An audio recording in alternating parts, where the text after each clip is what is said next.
Desde casi siempre se ha sabido que los seres vivos tenían que llevar información, ya que, si no, ¿por qué los hijos se parecen a sus padres? Por lo que al principio de la genética lo importante era saber dónde estaba esa información. Se barajaba la idea de que estuvieran diferentes moléculas, y diferentes investigadores hacían experimentos para comprobarlo.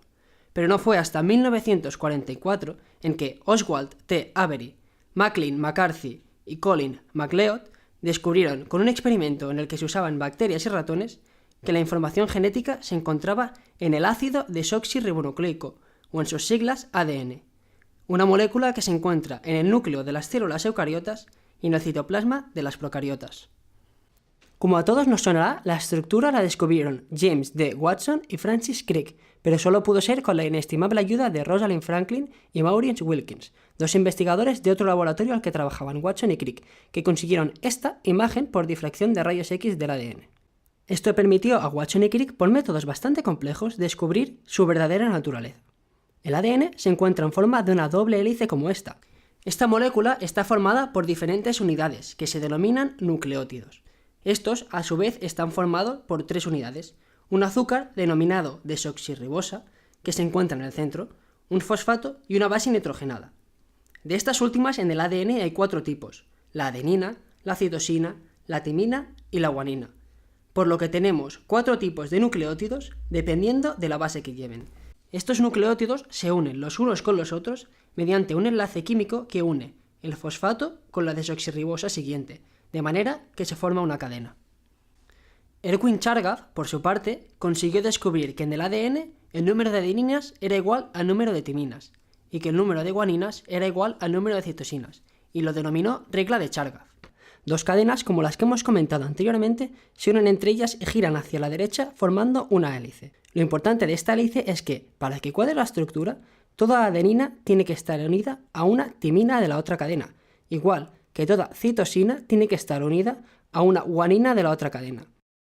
Esto es lo que se denomina complementariedad de bases nitrogenadas, y si nos fijamos es consistente con la regla de Chargaff de la que hemos hablado antes, ya que si cada vez que hay una guanina hay una citosina, el número de guaninas y citosinas será el mismo.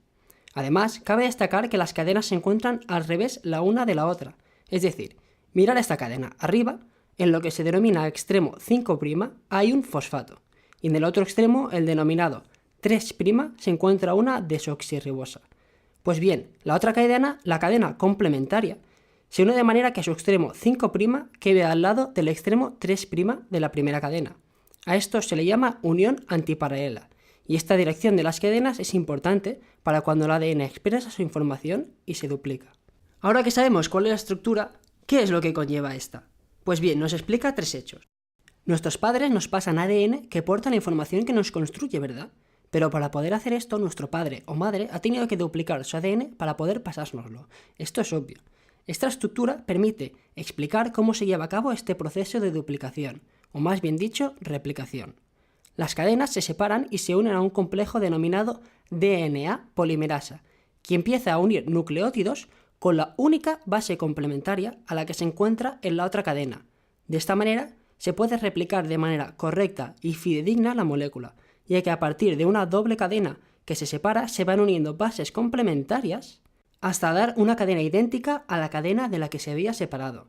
Esto también pasa cuando la célula simplemente se divide para renovarse o hacer crecer a su portador, ya que todas las células de un organismo tienen el mismo genoma. La estructura muestra una gran importancia en el orden de las bases nitrogenadas, cosa que deja prever que la información genética se encuentra, en realidad, en el orden de estas. De manera que un fragmento de ADN con un orden concreto de sus bases, es decir, con una información concreta, será un gen. En nuestras células hay mucho ADN. Todo el conjunto de ADN es lo que se denomina genoma, y en este estarán repartidos los diferentes genes que contienen la información para construir un ser vivo.